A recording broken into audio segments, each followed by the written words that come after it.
오늘의 주요 뉴스입니다. 위안부 피해자 이용수 할머니가 30년간 정대협에 이용당했다고 주장했습니다. 또 민주당 윤미향 당선인을 용서한 적은 없다며 각종 의혹은 검찰 수사를 통해 밝혀져야 한다고 말했습니다. 민주당은 할머니의 기자회견 후 안타깝다면서도 수사 결과를 보고 입장을 정할 것이라는 기존 입장을 반복했습니다. 정의연과 윤미향 당선인은 아무런 입장을 내지 않았습니다. 서울 강서구 소재 미술학원 강사가 어제 코로나19 확진 판정을 받은 데 이어 오늘은 학원생 6살 어린이도 확진돼 2차 감염이 발생했습니다.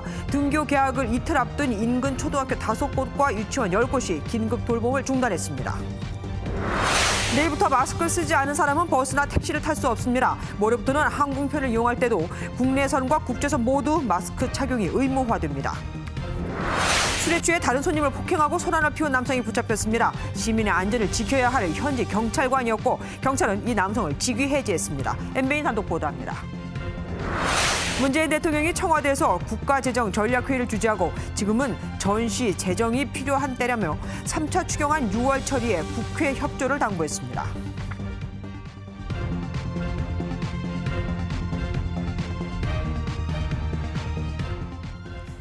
오늘은 예고돼 있던 위안부 피해자 이용수 할머니의 기자회견이 파문을 일으켰죠. 그 소식으로 시작합니다. 제주는 곰이 넘고 돈은 되사람이 챙겼다. 위안부 피해자 이용수 할머니가 30년간 정의기억연대와 그 전신인 정신대문제대책협의회에 이용을 당했다고 주장하며 한 말입니다. 할머니들은 이유도 모르며 끌려다니면서 모금운동에 이용됐다 이겁니다. 먼저 심우영 기자가 보도합니다. 휠체어를 타고 기자회견장에 온 이용수 할머니. 작정한 듯 정의기억연대와 그 전신인 정신대 문제대책협의회를 강도 높게 비판했습니다. 지난 1992년부터 30년간 위안부 할머니들을 팔아 돈을 모금했다고 주장했습니다. 그 학생들 돼지 털가지고 나오는 거 그 돈도 받아가지고 챙겼습니다. 제주는 고비하고 돈은 떼살림 받아 먹었습니다. 제주는 30년 동안 제조했습니다. 그러면서 정대협이 정신대 문제에 위안부 피해자마저 이용했다고 말했습니다. 위안부는 생명을 걸어놓고 거기 가서 죽은 사람도 많습니다. 이런데 이런 그거를 30년을 이용해가 나왔습니다. 저는 결심했습니다. 기자회견할 때는 이것을 내가 반드시 밝혀야 되겠다. 이 할머니는 지난해 세상을 떠난 고 김복동 할머니도 모금 활동에 이용당했다며 분통을 터뜨렸습니다. 미국으로 어디로 끌고 다니면서 있을 때 잘하고 할머니 있을 때 그래야 되는데 고생시키고 끌고 다니면서 할머니를 이용해 먹고 뻔뻔히 그 묘지에 가가지고 눈물 흘려요. 언론을 통해 드러난 지원단체들의 부정 의혹에 대해 이용수 할머니는 검찰에서 할 일이라고 생각한다며 법적인 판단을 받아 처벌해야 한다고 밝혔습니다. MBN 뉴스 심우영입니다. 이용수 할머니는 기자회견 내내 윤미향 당선인을 향해 서운함을 넘어 적대감도 드러냈습니다. 만나자고 했더니 큰 소리로 기자회견을 하라고 한 게 윤 당선인이다. 또한 용서를 한 적도 없는데 용서를 한 것 마냥 얘기를 퍼뜨리니 뻔뻔하기까지 하다면서요. 덧붙여 죄를 지었으면 벌을 받는 게 맞다고 강조했습니다. 유호정 기자입니다. 이용수 할머니는 윤미향 당선인을 용서한 적이 없다는 점을 분명히 했습니다. 와서 무릎을 꿇고 무슨 말인지 용서? 뭐를 용서를 합니까? 뭘 가지고 와야 무엇이면 가지고 와야 용서를 하지요. 내가 며칠 후에 기자회견을 할 테니 그때 오라고 그랬습니다. 도대체 뻔뻔히 이렇게 짝이 없어요.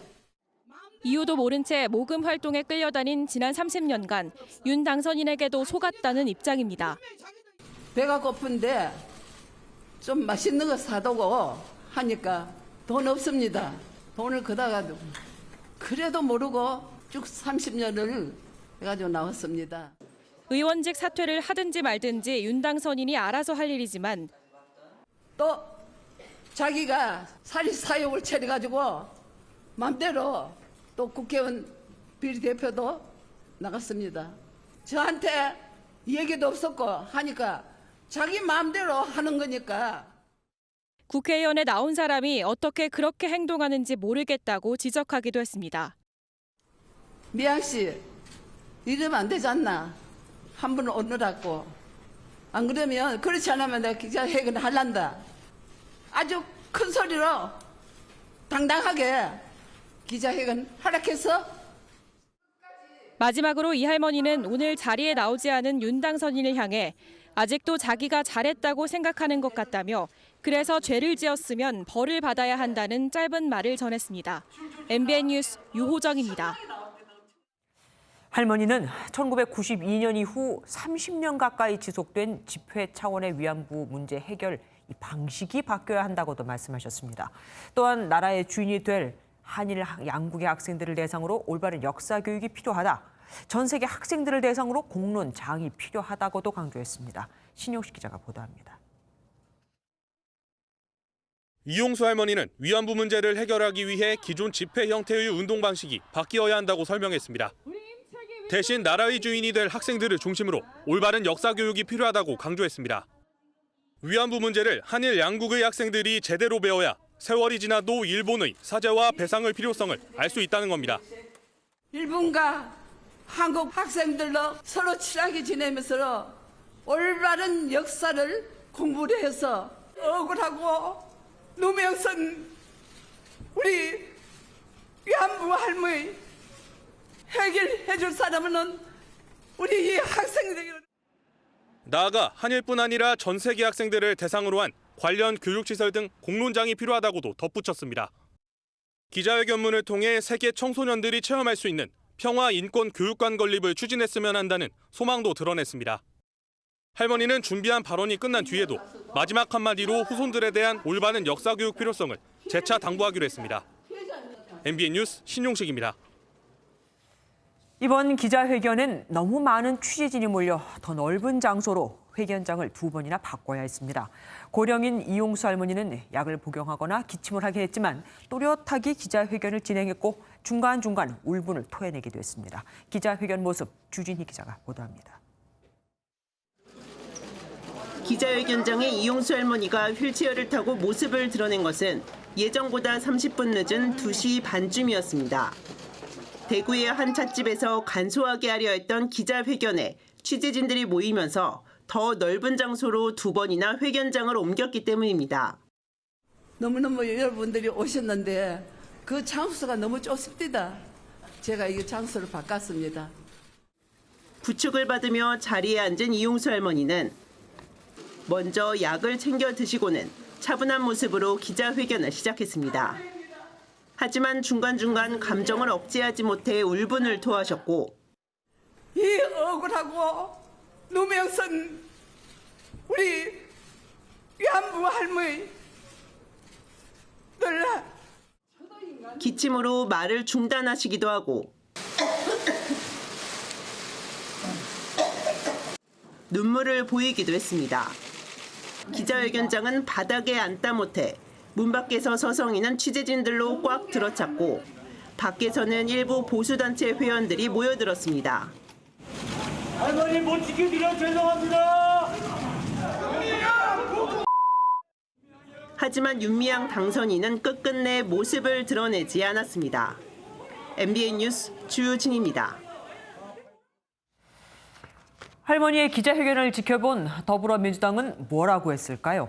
민주당은 사실관계 파악이 우선이라면서 검찰 수사 후 윤미향 당선인의 거취에 관한 입장을 정리하겠다는 기존 입장을 되풀이했습니다. 당사자인 윤 당선인은 침묵했습니다. 정 의원도요. 서남빛 기자가 보도합니다. 더불어민주당이 이용수 할머니의 기자회견이 끝난 후 관련 입장을 냈습니다. 정의기억연대에 적극적인 해명을 요구하긴 했지만 기존처럼 사실규명이 먼저라는 말을 되풀이했습니다. 윤미향 당선인에 대해서는 검찰의 수사가 진행되고 있는 만큼 그 결과를 지켜보고 향후 입장을 결정할 것입니다. 논란의 중심에 있는 윤미향 당선인은 모습을 드러내지 않았고 MBN 취재진의 연락에도 응하지 않았습니다. 정 의원도 이용수 할머니 기자회견과 관련한 입장을 내지 않았습니다. 오전에 열린 민주당 최고위 회의에선 정의연을 비난한 천영우 전 청와대 외교안보 수석에 대한 거센 비판도 나왔습니다. 일제 침략을 반성하지 않는 일본을 비판하기는커녕 위안부에 대한 사실 자체를 왜곡하는 주장이 용납돼서는 안 됩니다.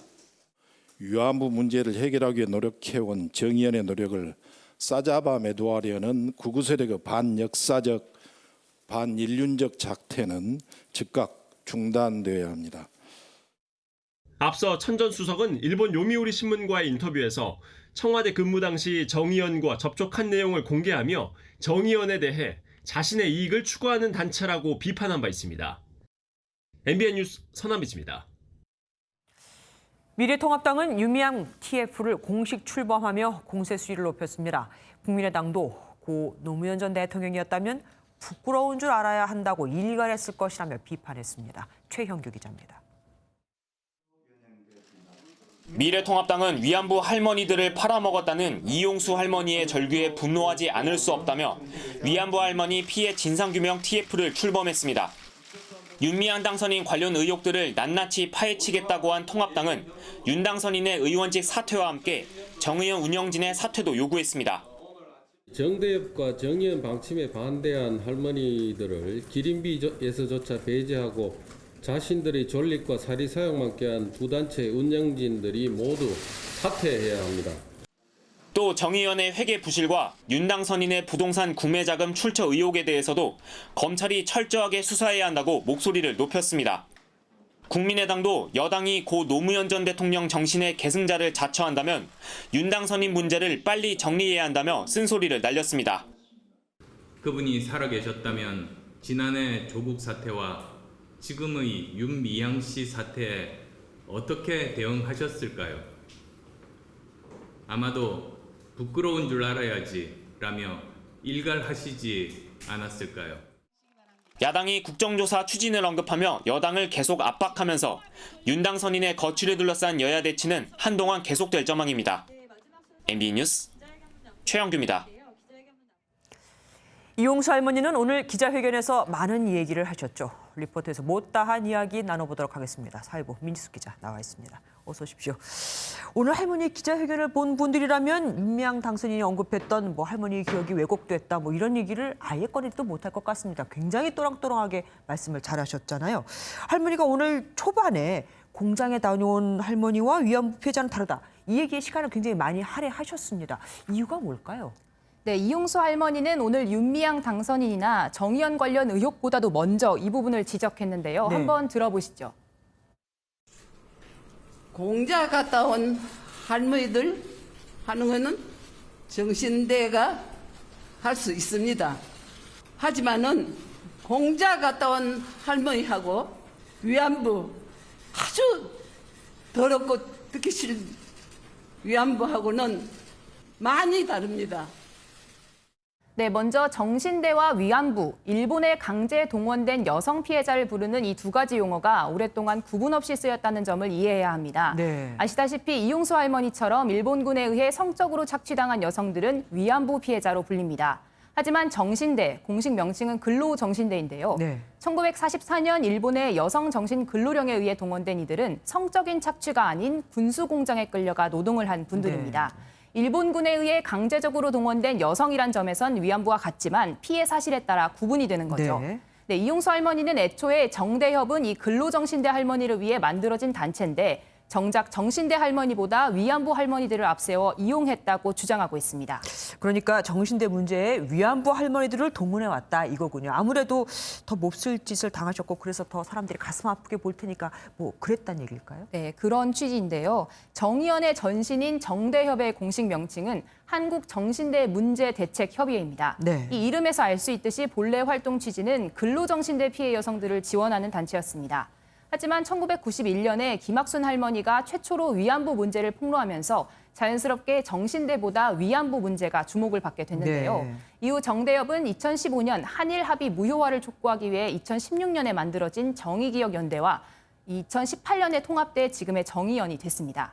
이용수 할머니가 지적한 부분은 이 정 의원이 30년 전 단체 설립의 취지를 잊고 과도하게 위안부 피해자들을 앞세워 모금 사업을 벌여왔다는 점으로 보입니다. 이 할머니는 본인이 당시 농구 선수들이 운동하는 경기장에 나가 모금을 했던 사실이 부끄러웠다는 경험을 털어놓기도 했습니다. 그 농구 끝나고 하면 돈을 그다는 걸 그걸 받아가 나왔습니다. 좀 늦었습니다. 배가 고픈데 좀 맛있는 거 사두고 하니까 돈 없습니다. 네, 이렇게 모금 활동을 꾸준히 해왔는데 각종 의혹이 불거지고 검찰의 수사 대상까지 되면서 분노가 가중된 것으로 보입니다. 실제로 위안부와 정신대가 개념적으로 명확히 구분되지 않아서 문제가 되는 부분이 또 있을까요? 네, 그렇습니다. 이용수 할머니가 가장 심각하게 문제 제기한 부분은 일본의 사죄, 배상 문제와 연관돼 있습니다. 이 정신대와 위안부 문제를 분명히 구분해서 문제 제기를 해야 보다 효과적인 문제 해결이 가능하다는 건데요. 일본이 그 사람들 봐옵니까? 정신대 대책 협의회가 위안부 문제를 하는데 거기가 해당치도 않았는데 뭐하러 그 사람들이 사죄하고 배상하겠습니까? 안 한 이유를 저는 알았습니다. 네, 실제 근로정신대 문제는 위안부 문제에 비해 상대적으로 우리 정부나 시민단체의 조명을 받지 못하고 있는 상황입니다. 앞서 일본 법원이 황당한 판결을 내린 적이 있는데요. 이 근로정신대 피해자들이 미쓰비시 중공업에 소송을 했는데 이 결과로 피해자 9명에게 후생연금 탈회수당 99엔, 우리 돈으로 1,300원을 지급하라는 판결을 내렸습니다. 이건 1944년 화폐 가치를 그대로 대입한 겁니다. 그 얘기하면 다시 또 혈압이 오르니까 좀 다음 얘기로 넘어가죠.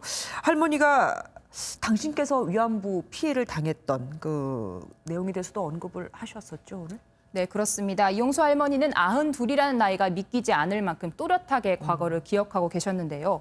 우리 나이로 하면 16살, 만으로 하면 14세 나이에 끌려갔고 일본군의 대만주둔 가미가제 특공대에 강제 동원 위안부 피해자였다고 밝혔습니다. 이 성을 일본식으로 바꾸지 않으면 배급도 주지 않았고 또 가미가제 부대 방에 들어가지 않으면 끌고 가서 전기 고문을 당하거나 칼로 몸을 긋기도 했다며 끔찍했던 기억을 털어놓으셨습니다. 마지막으로 할머니께서 모든 여성에게 하신 말씀도 있어요. 네, 기자회견 마지막에 이용수 할머니는 모든 여성분에게 미안하다, 우리 모두에게 책임이 있다, 이런 말을 남기셨는데요. 위안부의 존재로 여성들이 여성이란 이유만으로 어떤 사회적인 편견의 대상이 될 수 있다는 점을 우려하신 것 같습니다. 또 위안부가 여자라는 두 글자에 손상을 입혔다, 이 점에 대해서도 죄송하다, 이런 말을 하셨는데요. 오랜 시간 동안 위안부 피해자로서 세상으로부터 존재 자체를 부정당해왔던 만큼 애둘러 미안한 심정을 전하신 것 같습니다. 할머니, 당신의 육성을 통해서 직접 들으니까 더 가슴이 아프더라고요. 오늘 말씀까지 듣겠습니다. 감사합니다. 후원금 논란이 계속되고 있는 또 다른 위안부 피해자 지원 시설, 이 나눔의 집은 운영진과 직원 사이에 갈등이 가라앉지 않고 있습니다. 급기야 신고를 받고 경찰이 출동하는 일까지 벌어졌습니다. 윤규란 기자가 보도합니다. 나눔의 집 직원이 의자에 앉은 조리사에게 무언가 따져 묻습니다. 식사 시간, 조리사가 할머니와 대화하는 직원을 밀치고 반말을 하며 내보냈다는 이유에서입니다. 해당 조리사는 사과하고 급기야 직원들 앞에서 무릎을 꿇습니다. 소동은 3시간여가 지나고 경찰이 출동하면서 일단락됐습니다. 직원들 사이에 협박과 다툼이 있었다는 신고가 접수됐기 때문입니다. 할머니들이 계신 곳에서 직원들이 협박하고 강제로 무릎을 꿇리고 있다, 감금도 했다, 뭐 이런 식으로 하는데 그런 상황은 아닌 것 같습니다. 나눔의 집 측은 후원금 의혹을 제기한 내부 고발 직원들이 자신의 주장과 반대 의견을 낸 조리사에게 폭언과 협박을 했다고 말합니다. 내부 고발 직원들은 조리사의 행동에 사과를 요구했을 뿐이라며 나눔의 집 측에서 흠집 내기를 하고 있다고 주장하고 있습니다. 다리 끄고 사과하는 법도 있냐. 이랬더니 갑자기 무릎을 꿇더니 막 죄송합니다, 저번 주에 졌습니다. 자꾸 저까지를 만들어서 저희를 공격해서 너무 뻔한 수법이잖아요. 후원금 논란 이후 운영진이 내부 고발한 직원을 업무에서 배제하려 한다는 의혹까지 제기되면서 나눔의 집을 둘러싼 갈등은 더욱 커지고 있습니다. 한편 경기 광주시는 나눔의 집에 대해 잠재적 노인 학대도 의심된다며 주의 조치 내용이 담긴 공문을 보낸 것으로 확인됐습니다. MBN 뉴스 윤기란입니다. 삼성 서울병원 관련 확진자는 9명으로 늘었습니다. 최초 감염원과 감염 경로는 아직 파악되지 않았지만 마냥 기다릴 수만은 없겠죠. 어쩔 수 없이 병원 측은 폐쇄했던 수술실 운영을 재개했습니다. 김영 기자가 보도합니다. 삼성 서울병원 관련 코로나19 확진자는 9명입니다. 이 병원 간호사 4명을 제외하고는 모두 병원 외부에서 발생했습니다. 이 간호사가 다녀간 서울 강남역 일대 주점 직원 2명뿐 아니라 직원의 가족까지 감염됐습니다. 방역당국은 간호사의 강남역 모임에서 전파가 시작됐는지 주점 직원이나 방문객으로부터 전파가 시작됐는지는 파악하지 못했습니다. 삼성 서울병원이나 그 강서 학원에서처럼 새로운 전파 경로가 생기면 집단 감염이 어디서 발생할지 모르는 그런 위험이 커지기 때문에 지금까지 접촉자 1,400여 명이 검사를 받았는데 대부분 음성 판정을 받았습니다. 삼성 서울병원은 확진 판정을 받은 간호사 4명과 접촉한 전원이 모두 음성으로 확인돼 본관 3층에 수술실 운영을 재개했습니다. 자가격리가 600여 명 정도 되니까 수술장에 실제로 재오픈한 거는 20% 정도밖에 안 돼요. 그 정상 운영은 아무래도 이분들이 복귀하는 시점이 방역당국은 지난 9일 강남역에서 모임을 가진 간호사를 가장 유력한 감염원으로 보고 있지만 변수가 많아 이를 증명하긴 어려울 것으로 보입니다. MBN 뉴스 김현입니다. 삼성 서울병원처럼 감염 경로를 알 수 없는 사례가 속출하고 있습니다. 기존 확진자들과 동선도 안 겹치거든요. 그렇다면 이들은 도대체 어디서 옮은 걸까요? 6차 감염은 벌써 5명까지 늘었습니다. 노승환 기자가 보도합니다. 인천에 사는 50대 여성 확진자가 부천 뷔페에 주방 일을 하러 간 날은 지난 9일과 10일이었습니다. 뷔페발 감염의 시작인 프리랜서 사진 기사가 뷔페에 왔던 날들입니다. 하지만 뷔페 안에서 두 사람의 동선은 겹치지 않습니다. 나와서 홀에서 근무하는 것도 아니고 내부의 주방실에서만 설거지를 하시고 파트타임으로 감염 경로를 모르는 확진자는 더 있습니다. 한 물류센터에서 일하는 30대 여성인데 증상이 나타난 지난 20일 이전 동선이 기존 확진자들과 전혀 겹치지 않았습니다. 물류센터에는 1,300여 명이 일한다고 알려졌습니다. 이태원 클럽에 다녀온 인천 학원 강사에서 시작됐다고 추정되는 전파는 6차 감염자만 5명입니다. MBN 뉴스 노승환입니다. 서울 강서구에 있는 미술학원에서는 강사가 알 수 없는 경로로 감염됐습니다. 학원생만 100명이 넘는데 강사가 확진되자마자 바로 그 다음 날 학원생인 유치원생 1명도 확진 판정을 받았습니다. 하루 만에 2차 감염이 발생한 겁니다. 이현재 기자가 보도합니다. 서울 강서구에 위치한 한 미술학원입니다. 이 학원 강사인 20대 여성과 수강생 1명이 확진된 뒤 2주 동안 휴원하기로 했습니다. 강사 6명이 일하고 있는 이 학원의 총 원생 수는 유아와 초등학생 등 100명이 넘는 것으로 알려졌습니다. 해당 강사는 지난 21일 두통을 느꼈지만 22일 정오부터 7시간 동안 근무했고 23일 오후 진단검사를 받고 다음 날 오전 확진됐습니다. 2차 감염은 하루 만에 발생했습니다. 해당 강사에게 수업을 들은 6살 유치원생입니다. 함께 수업을 들은 어린이 2명은 음성 판정을 받았습니다. 학원 전체를 대상으로 한 대상자는 113명으로 확인되고 있습니다. 그리고 이 중에 한 80명 정도까지는 검사가 진행이 되었고 첫 확진자인 강사의 감염 경로는 파악이 안 됐습니다. 이태원 클럽과 관련 없다는 것만 확인됐습니다. MBN 뉴스 이현재입니다. 이 미술학원 근처에 초등학교 5곳과 유치원 10곳은 긴급 돌봄을 중단했습니다. 곧 초등학교 저학년 학생들의 등교 개학도 예정돼 있죠. 학부모들의 불안이 큽니다. 윤지원 기자입니다. 서울 강서구의 한 초등학교 가정통신문입니다. 25일부터 긴급 돌봄 등 모든 등교를 중지하기로 했다며 가정에서 원격 수업에 참여해 주시기 바란다고 적혀 있습니다. 서울 강서구 미술학원 강사에 이어 유치원생까지 확진 판정을 받으며 인근 초등학교 5곳과 유치원 10곳이 긴급 돌봄을 중지했습니다. 전체적인 규모는 파악되지 않지만 확진 판정을 받은 어린이가 다닌 긴급돌봄 교실 원생만 159명이나 되는 상황입니다.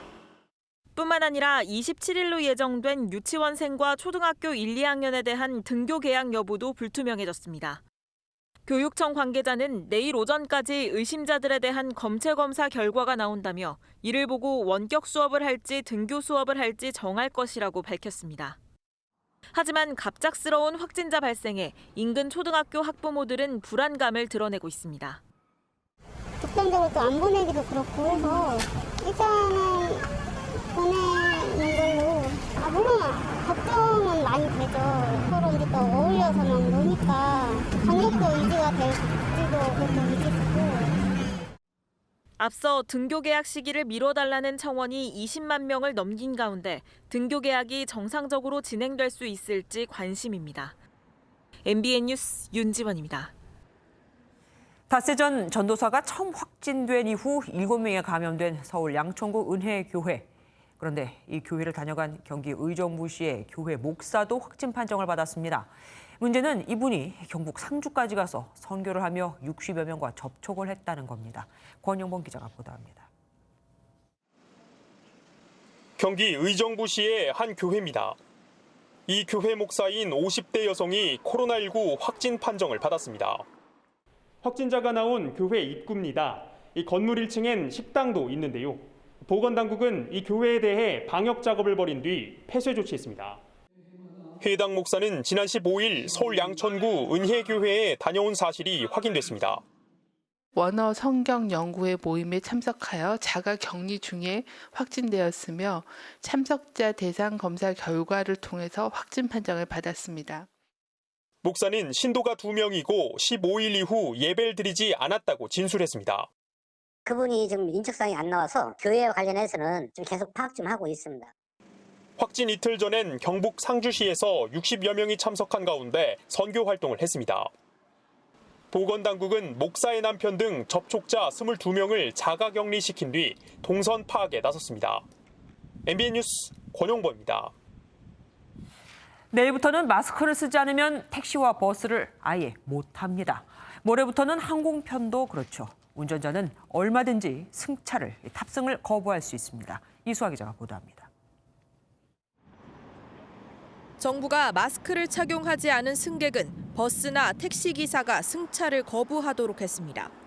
마스크를 착용하지 않는 승객에 대해서 승차 거부를 하는 경우에도 사업정지, 가태료 등의 처분을 하지 않도록 안내할 계획. 당장 내일부터 전국의 택시와 버스에 적용됩니다. 모레부터는 국제선과 국내선을 막론하고 항공기를 탈 때 마스크 착용이 의무화됩니다. 철도나 도시철도는 승차 제한이 가능한지 유권 해석을 의뢰하기로 했습니다. 어제 기준 운수 종사자가 확진된 사례는 버스 9건, 택시 12건에 이릅니다. 한편 방역당국은 13개국으로 확산하는 어린이 괴질에 대응하기 위한 감시 체계도 가동했습니다. 아직 확인된 국내 사례는 없지만 다기관 염증 증후군으로 의심할 만한 환자가 있다면 적극 신고할 것을 의료기관에 당부했습니다. MBN 뉴스 이수아입니다. 서울시가 한 달에 70만 원씩 2달간 140만 원을 지원하기로 한 자영업자 생존자금 접수를 시작했습니다. 유흥업소를 제외한 41만여 명이 그 대상입니다. 강영호 기자가 보도합니다. 유현숙 씨가 운영하는 꽃집은 매출이 평소의 30%대로 떨어졌습니다. 서울시가 지원하는 자영업자 생존자금은 오랜 가뭄 끝에 단비와 같습니다. 너무 반갑죠. 70만 원씩 2번 준다는 얘기를 2달 어떻게든 버티긴 하겠죠. 아주 가뭄의 단비처럼. 서울시 자영업자 생존자금은 2달간 70만 원씩 총 140만 원입니다. 서울시의 이번 대책은 지난해 기준 연매출 2억 원 미만의 영세사업주 41만여 명을 지원하게 됩니다. 당장 숨을 돌릴 수는 있지만 생존자금 지원이 근본 대책이 될 수 없습니다. 자영업자들의 원리금 상환 부담을 줄여주는 것, 노동비용과 관련된 정책적인 궤도 수정이 함께 필요할 것으로. 서울시는 지역 상품권 발행과 마케팅 지원과 같은 자영업자 지원 추가 대책을 마련한다는 계획입니다. MBN 뉴스 강영호입니다. 중학교 3학년 여학생 2명이 또래 친구를 폭행하고 심지어 때리는 그 장면을 촬영했습니다. 말을 공손하게 하지 않았다는 게 이유였습니다. 정치훈 기자입니다. 회색 티셔츠를 입은 여학생이 또래 학생의 머리채를 잡고 있습니다. 피해 학생은 무릎까지 꿇린 채 속수무책 당합니다. 미안해요? 죄송합니다. 미안해요. 급기야 머리채를 잡고 흔들자 외마디 비명이 터져나옵니다. 주변에서는 조롱 섞인 웃음소리마저 들립니다. 번화가 안쪽 인적이 드문 골목길입니다. 가해 학생은 이곳 인근 폐업한 식당까지 피해 학생을 끌고 와 폭행했습니다. 가해 학생이 폭행 장면을 고스란히 찍었고 여러 친구끼리 돌려보다 급기야 SNS까지 퍼졌습니다. 평소 한두 살 언니 행세를 하던 가해 학생에게 반말했다는 이유였습니다. 째려본다 내지는 그 전에 어떤 일로 인해서 사과하지 않는다 무례하다 뭐 이런 이유를 가져갖고 가해 학생 둘 중 한 명은 피해 학생보다도 어린 촉법소년이었습니다. 만 14세 미만은 형사처벌을 받지 않습니다. 경찰은 피해 학생 보호 조치와 함께 가해 학생을 불러 정확한 경위를 조사하고 있습니다. MBN 뉴스 정천우입니다. 애꿎은 시민을 폭행하고 소란을 피운 남성이 경찰에 붙잡혔는데 현직 경찰관이었습니다. 술 취한 사람의 단골 멘트죠. 술에 취해 기억이 안 난다는데 경찰은 이 남성을 대기 발령 조치했습니다. 김보미 기자가 단독 보도합니다. 포장마차 앞에서 흰색 옷을 입은 남성이 옆에 있던 손님의 다리를 갑자기 걷어찹니다. 놀란 손님이 남성을 피해보지만 계속해서 몸을 접촉하고 시비를 겁니다. 보다 못한 주인이 나서서 말려보는데도 또다시 발길질을 하고 머리를 툭 치기까지 합니다.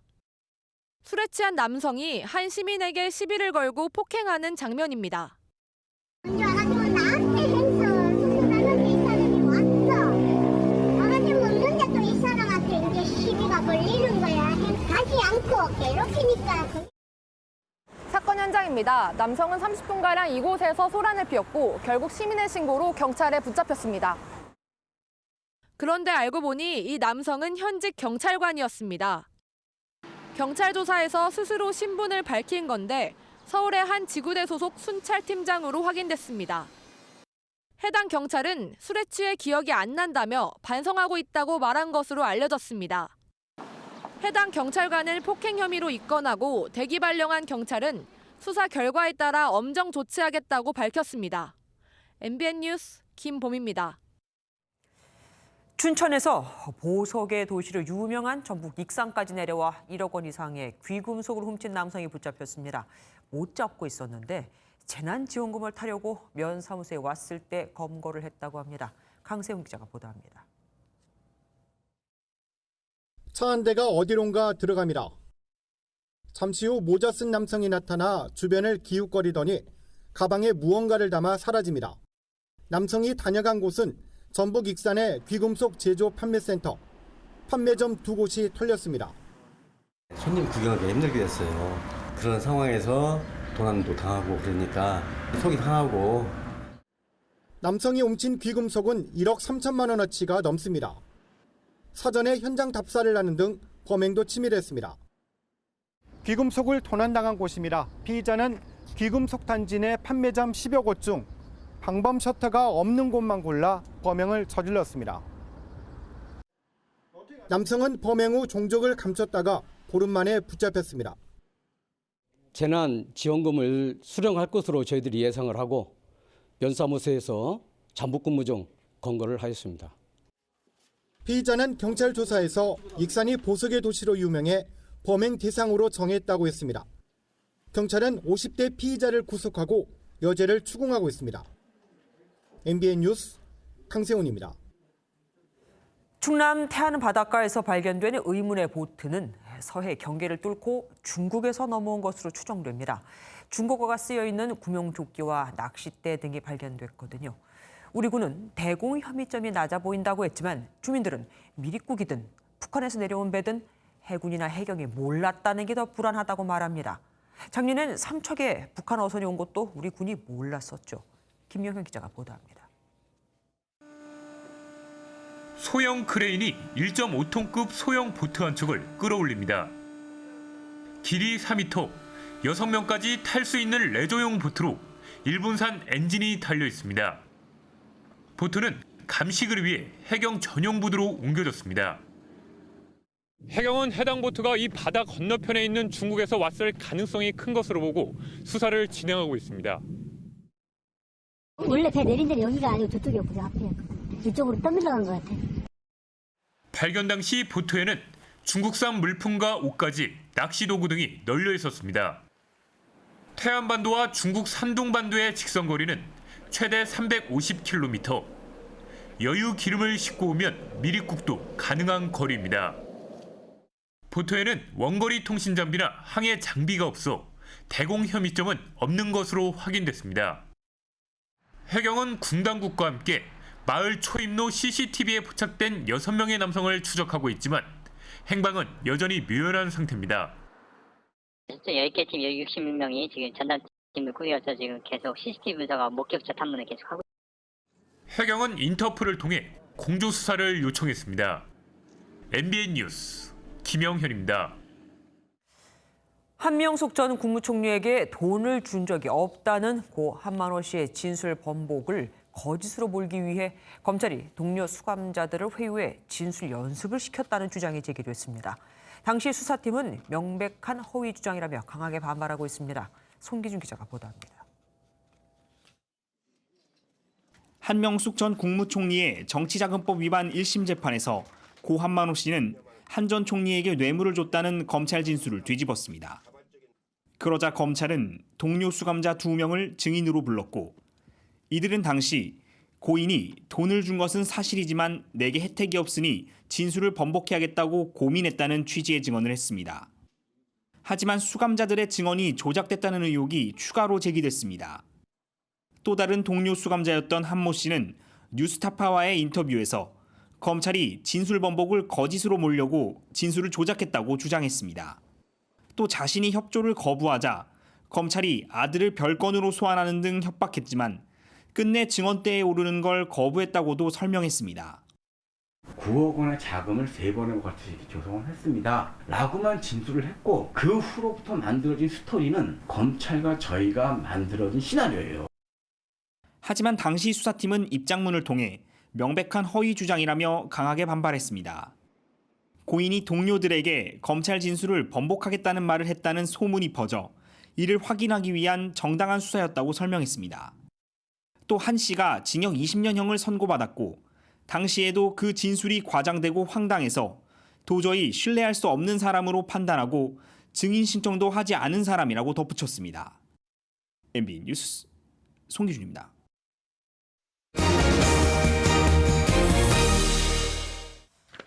문재인 대통령이 청와대에서 국가재정전략회의를 열고 예산안 편성에 대해 논의했습니다. 문 대통령은 지금은 전시 재정이 필요한 때라며 1, 2차를 뛰어넘는 3차 추경안 처리에 국회 협조를 당부했습니다. 황정 기자가 보도합니다. 문재인 대통령을 비롯해 국무위원, 이해찬 더불어민주당 대표 등 여당 주요 인사들이 참석한 가운데 국가재정전략회의가 열렸습니다. 문 대통령은 경제 전시 상황에 맞는 재정이 필요하다며 실물 경제 위축을 막을 수 있도록 1차, 2차를 뛰어넘는 3차 추경안 처리를 당부했습니다. 추경의 효과는 속도와 타이밍에 달려있는 만큼 새 국회에서 3차 추경안이 6월 중 처리될 수 있도록 잘 협조해 주시길 당부드립니다. 이미 GDP의 13%에 달하는 250조 원을 투입한 가운데 3차 추경안도 최소 30조 원으로 추정되면서 재정 건정성 악화도 우려됩니다. 문 대통령은 현재 41% 수준인 국가 채무 비율은 3차 추경까지 합쳐도 OECD 국가 평균 수치인 110%에 크게 못 미친다고 선을 그었습니다. 충분한 재정 투입을 통해 경제 성장률을 높여 재정 건전성을 회복하는 재정 투자 선순환을 도모하지 않으면 안 됩니다. 한편 이해찬 대표는 회의에서 지금이 구조적인 문제를 해결할 기회가 될 수 있다며 정부가 아닌 노조가 앞장서서 생산성을 높인 하이닉스처럼 민간의 사회 협약이 중요하다고 밝혔습니다. 문 대통령은 재정 확장과 함께 지출 구조 조정도 필요하다며 정부부터 허리띠를 졸라매겠다고 강조했습니다. MBN 뉴스 황재현입니다. 정부의 초강력 규제에 코로나까지 겹치며 지속되던 서울 집값 하락세가 최근 주춤합니다. 특히 서울 강남 아파트값 하락을 이끈 양도세 중과를 피하며 내놓았던 급매물들이 대부분 소진되면서 이제는 파는 쪽과 사는 쪽 모두 눈치 보기에 돌입한 듯합니다. 박연 기자가 보도합니다. 서울 강남권의 대표적인 재건축 단지인 대치동 음마아파트입니다. 지난달 전용 면적 102.5제곱미터 아파트 급매물이 17억 5천만 원에 거래됐는데 지금은 19억 원까지 호가가 올랐습니다. 그나마 찾는 사람만 있을 뿐 매물은 많지 않습니다. 매수 수요는 굉장히 많아요. 싼 거 나오면 연락 주세요 하는 분들 지금 정부에 다 써놓지도 못할 정도로 다 급매만 찾고 있는데 물건이 많지는 없으니까. 바로 옆 서울 잠실의 고가 아파트들도 상황은 마찬가지입니다. 이제 거의 6월 말까지 하는 물량은 거의 소화 다 된 것 같아요. 무대역은 끝났어요. 별로 없어요. 양도세 중과를 피하려고 내놨던 급매물이 대부분 소진된 데다 종부세 강화 방침이 내년 이후로 미뤄지면서 일부 집주인들이 매물을 거둬들이고 있는 겁니다. 금융시장과 실물경제 상황을 좀 더 지켜보자는 분위기 속에 매도인과 매수인 모두 관망세로 들어간 모습입니다. 실제 서울 강남 4구의 지난주 아파트값은 0.1% 떨어져 전주에 비해 낙폭이 줄었습니다. 다만 서울 내에서도 상대적으로 집값이 싼 지역의 소형 아파트 거래는 비교적 활발한 것으로 나타났습니다. MBN 뉴스 박영입니다.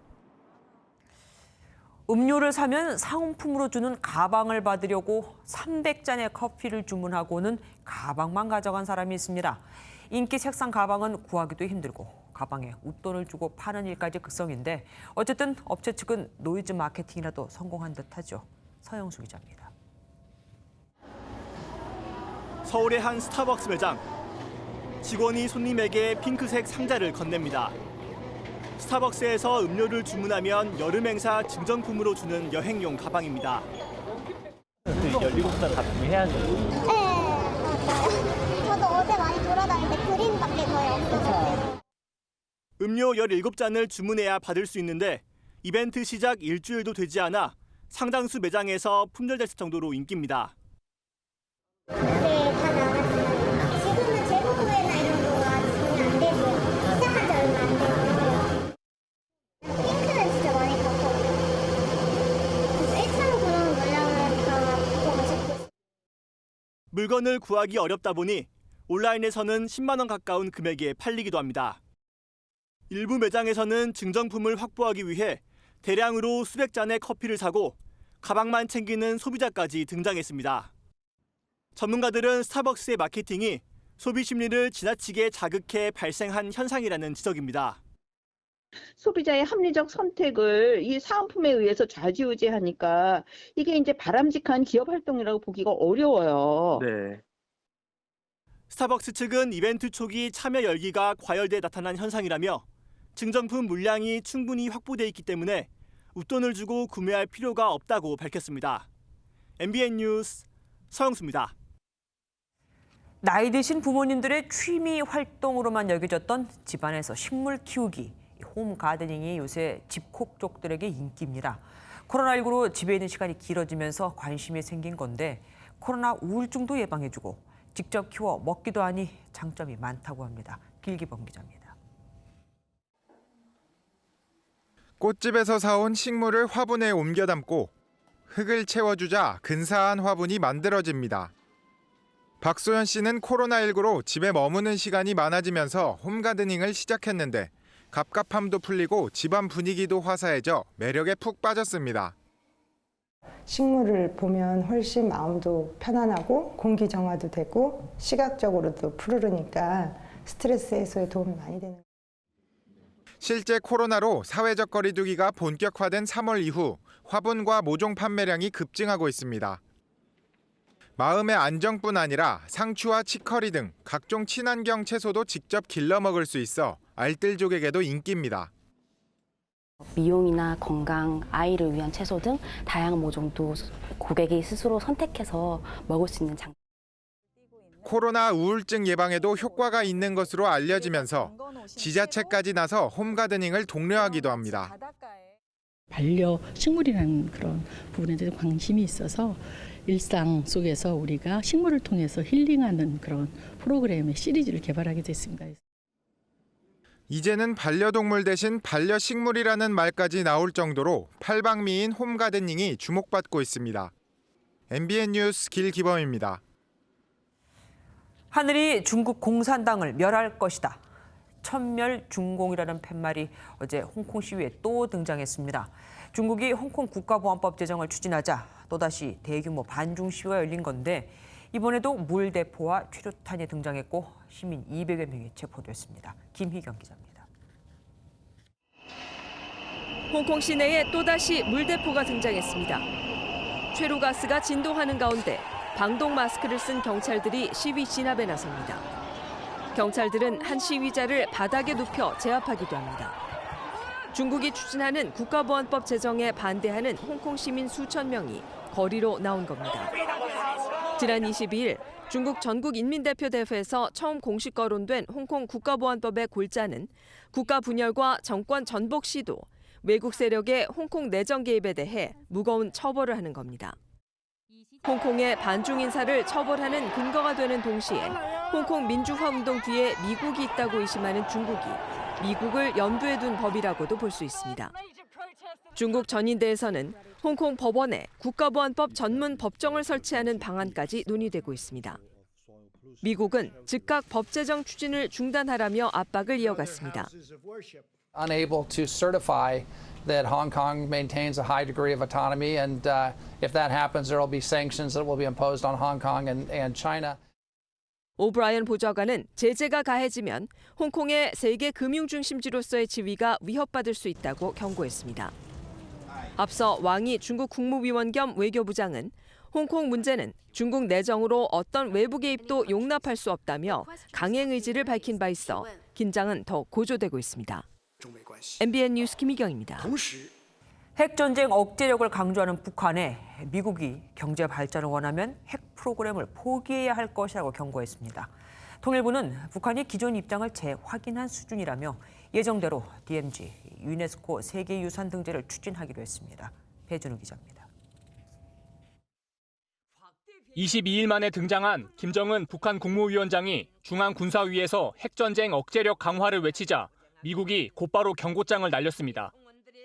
로버트 오브라이언 미 백악관 국가안보보좌관은 방송에 출연해 북한이 경제 발전을 원한다면 핵무기 프로그램을 포기해야 할 것이라고 밝혔습니다. 그러면서도 북한과 계속 대화할 것이며 김정은에게 무슨 일이 일어나는지 주시할 것이라고 덧붙였습니다. 대화를 강조하면서도 북한이 연초부터 외치는 새로운 길, 전략무기 개발에 나설 경우 적극 대응하겠다는 의지로 풀이됩니다. 이와 관련해 통일부는 북한이 기존 입장을 재확인한 수준이라며 확대 해석을 경계했습니다. 작년 당 중앙위 제7기 제5차 전원회의에서 핵 전쟁 억제력을 언급한 바 있으며 중앙군사위원회에서 이를 재확인한 것으로 생각하고 있습니다. 이런 가운데 서호 통일부 차관은 내일 문화재청 조사단과 비무장지대를 방문해 DMZ 세계유산 등재 등 남북 협력 사업을 예정대로 추진할 계획입니다. MBN 뉴스 배준우입니다. 문희상 국회의장이 화두를 꺼낸 이명박 박근혜 전 대통령의 특별 사면을 두고 정치권이 뜨겁습니다. 하지만 더불어민주당은 국민 통합에 도움이 안 된다며 분명히 선을 그었습니다. 김순철 기자입니다. 더불어민주당 최고위원 회의에서 박주민 의원이 공개적으로 작심한 듯 입을 열었습니다. 야권에서 요구하는 이명박 박근혜 전 대통령 사면이 국민 통합에 도움이 안 된다는 겁니다. 법적 절차가 끝나야 사면을 할 수 있는 만큼 시기적으로도 맞지 않다고 못 박았습니다. 두 전직 대통령에 대한 사면은 국민 통합에 전혀 도움이 되지 않을 것이기 때문입니다. 절차적 요건을 갖추고 사회적 합의도 충분히 마련되어야 된다고. 당내 다른 의원들도 선긋기에 나섰습니다. 안민석 의원은 자신의 SNS에서 두 전직 대통령의 사면은 갈등과 분열을 키울 것이라며 반성 없는 사면은 더욱 안 된다고 강조했습니다. 박범계 의원 역시 박 전 대통령이 지난 4.15 총선 과정에서 옥중 정치에 나선 만큼 최소한의 정치적 용서를 구해야 한다고 주장했습니다. 반면 통합당은 부관 참시의 고리를 끊어야 한다며 연일 사면론에 불을 지폈습니다. 당대에 보복 못하면 죽고 난 뒤 부관 참시까지도 하던 그 악습을 지금까지 이어오고 있는데 고리를 끊지 않으면은 정치적 논쟁이 이어지는 가운데 결국 두 전직 대통령의 사면 논의는 대법원 재판 결과와 국민 정서가 중요한 변수가 될 것으로 보입니다. MBN 뉴스 김순철입니다. 모레 출범하는 미래통합당 김종인 비상대책위원회가 인선 작업에 착수했습니다. 하지만 일각에서는 전국위원회 부결 가능성을 제기하는 등 잡음도 여전합니다. 전정인 기자입니다. 내년 4월 재보궐선거까지 미래통합당을 이끌게 된 김종인 비상대책위원회는 구인 체제로 구성될 가능성이 유력합니다. 주호영 원내대표와 이종배 정책위 의장이 당연직으로 비대위에 참여하고 초재선 당선인 각 1명에 외부 인사 4명으로 구성될 것으로 보입니다. 김종인 비대위가 고강도 쇄신을 예고한 만큼 3040 세대가 전면에 나설 것이라는 전망이 나오는 가운데 이준석, 김재섭, 천하람 등 당내 청년 인재들의 등용이 집중 거론되고 있습니다. 아직 공식적으로 연락을 받은 바는 없습니다. 다만 이번 생기는 비대위에 우리 젊은 사람들이 적극적으로 좀 참여를 해서 당 쇄신의 주도적인 역할을 했으면 하는 바람이 있습니다. 통합당은 오는 27일 상임정국위원회와 정국위원회를 잇따라 열어 당원을 개정하고 김종인 비대위를 공식 출범한다는 방침이지만 일각에선 반발도 여전합니다. 지난달 상임정국위처럼 또다시 임기 연장 안건이 부결될 가능성도 제기됩니다. 아직까지 확정은 되지 않았습니다. 상임정국위원회하고 정국위원회를 열어야 되고요. 일단 당원들의 의사가 아직까지 남아 있습니다. 다만 이번에는 당선인 총회에서 의견을 모아 김종인 비대위 전환에 무게가 실린 만큼 상임정국이 부결 가능성은 크지 않다는 분석입니다. MBN 뉴스 전정인입니다. 민경우 미래통합당 의원의 부정선거 의혹 제기에 결국 중앙선거관리위원회가 투개표 공개 시연회를 열겠다고 밝혔습니다. 하지만 민 의원은 기다렸다는 듯 여론 조작을 위한 쇼라며 비판했습니다. 이동석 기자입니다. 4.15 총선 사전투표가 조작됐다며 부정투표 의혹을 주장하고 있는 민경욱 미래통합당 의원. 사전투표 용지들이 담겨져 있는 사전투표 용지 투표함에서 발견된 일련 번호가 붙어있는 당일 투표지입니다. 이거는 조작의 증거입니다, 여러분. 결국 중앙선거관리위원회가 오는 28일 부정투표 의혹 해소에 나서기로 했습니다. 부정선거 주장에 대한 의혹을 해소하고 투개표 시스템의 국민적 신뢰를 제고하기 위해 공개시연회를 개최할 예정입니다. 선관위는 투개표 과정을 비롯한 통신망의 보안 체계와 사전 투표 장비 등에 대한 설명을 이어갈 예정입니다. 이에 대해 민 의원은 여론 조작 위한 쇼를 하시겠다라며 힘들게 시연을 할 필요 없이 기계만 넘기라고 선관위를 향한 비판을 이어갔습니다. 선관위가 투개표 시연회를 열어도 부정선거 의혹 제기를 철회하지 않겠다는 의미로 해석됩니다. 한편 부정선거 의혹을 놓고 통합당 내부에선 설전이 이어졌는데 하태경 의원은 주술 정치 말고 당을 떠나라며 압박에 나섰고 민 의원은 홀로 외치련다며 애써 태연한 반응을 보였습니다. MBN 뉴스 이동석입니다. 이번 코로나19 사태를 계기로 뜨거운 감자가 된 게 바로 원격 의료죠. 대법원이 일명 전화 처방의 기준이 될 만한 판단을 내놨습니다. 조경진 기자가 보도합니다. 서울 서대문에서 의원을 운영하던 의사 A씨는 지난 2011년 2월 한 환자의 요청으로 또 다른 환자 B씨와 전화 통화를 한 뒤에 비만 치료제를 처방해줬던 일로 재판에 넘겨졌습니다. 직접 관찰하거나 검안한 의사가 아니면 환자에게 처방전을 교부해선 안 된다는 의료법 위반 혐의입니다. 1심 재판부는 의사 A씨가 환자 B씨에 대해 대면 진료 없이 전화 처방만이 이뤄졌기 때문에 벌금 100만 원을 선고했습니다. 하지만 2심 재판부는 무죄로 봤습니다. 직접 대면은 하지 않았지만 의사 A씨가 B씨의 처방전을 작성하기 전에 충분한 전화 진찰이 있었다고 이를 인정한 겁니다. 그런데 대법원에서 또 한 번 뒤집혔습니다. 대면 진찰을 하지도 않은 환자에게 이뤄진 전화 처방은 신뢰할 수 없다고 판단했습니다.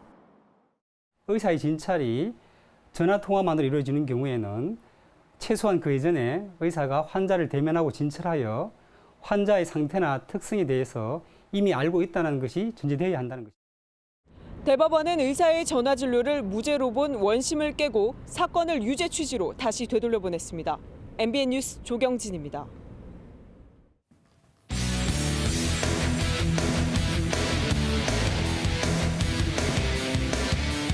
스포츠 뉴스입니다. 메이저리그에서 국내 복귀 의사를 밝힌 강정호 선수에 대해 KBO가 과거 3번의 음주운전에 대한 책임을 물어 1년 6일 실격의 봉사활동 300시간의 징계를 내렸습니다. 이에 따라 강정호는 빠르면 내년 중반 KBO 리그에 복귀할 수 있습니다. 김동환 기자입니다. 한국야구위원회는 지난 20일 임의 탈퇴 복귀 의향서를 낸 강정호에 대해 상벌위원회를 열었습니다. 강정호가 메이저리그 소속이던 2016년 서울에서 일으킨 음주운전 사고를 포함해 총 3번의 음주운전 적발에 대한 KBO 차원의 징계를 심의한 겁니다. 2시간여 경론 끝에 내린 결론은 1년간 6일 실격과 봉사활동 300시간 제재. 현행 규약대로면 음주운전으로 3번 적발될 경우 3년 6일 실격까지 가능하지만 강정호의 음주운전은 2017년 규약 개정 이전에 일어난 일이라 소급 적용하지 않은 것으로 풀이됩니다.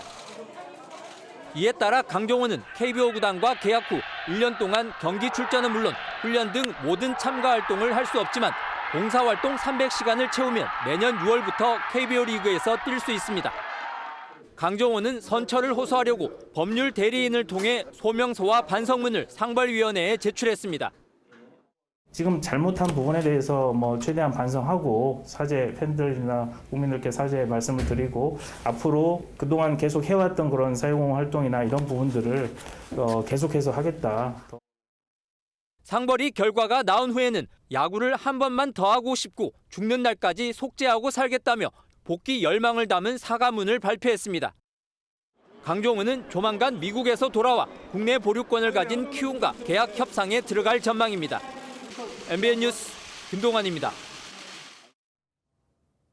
서서히 여름으로 향하는 날씨 속에 프로축구 K리그 열기도 점점 뜨거워지고 있습니다. 프리미어리그 뺨치는 득점부터 황당한 퇴장까지 박진감 넘치는 이야깃거리를 만들어내고 있는데요. 환상적인 득점 장면을 시작으로 구경호 기자가 보도합니다. 수비수 2명을 제치는 재치 넘치는 드리블과 이어지는 환상적인 득점. 과거 슈틸리케의 황태자로 불린 부산 이정협의 마무리 장면입니다. 부산의 K리그1 승격 첫해 첫 승점 획득을 도운 수준 높은 득점이었습니다. 울산 이청용은 헤딩골을 넣고 동료와 기뻐했지만 이내 아쉬움을 곱씹었습니다.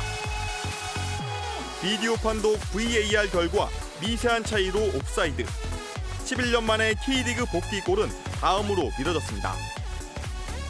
이동국의 후계자로 기대를 모으는 전북 조규성은 밀어넣기로 K리그1 데뷔 골맛을 보고는 천당에서 지옥을 경험했습니다.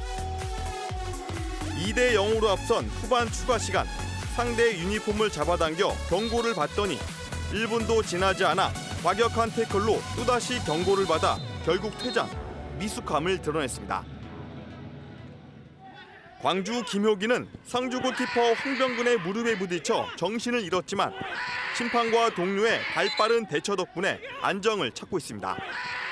말려 들어가는 혀를 잡고 경직되는 근육을 푸는 등 긴급 조치가 아니었다면 심각한 상황을 맞을 뻔했습니다. 매 경기 엇갈리는 희비의 드라마틱한 스토리.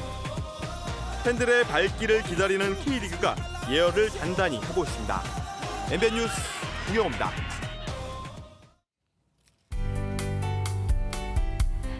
오늘 구름 많은 날씨 속에 기온도 크게 오르지 않아 선선했습니다. 밤사이 서해안을 따라서는 안개가 짙겠는데요.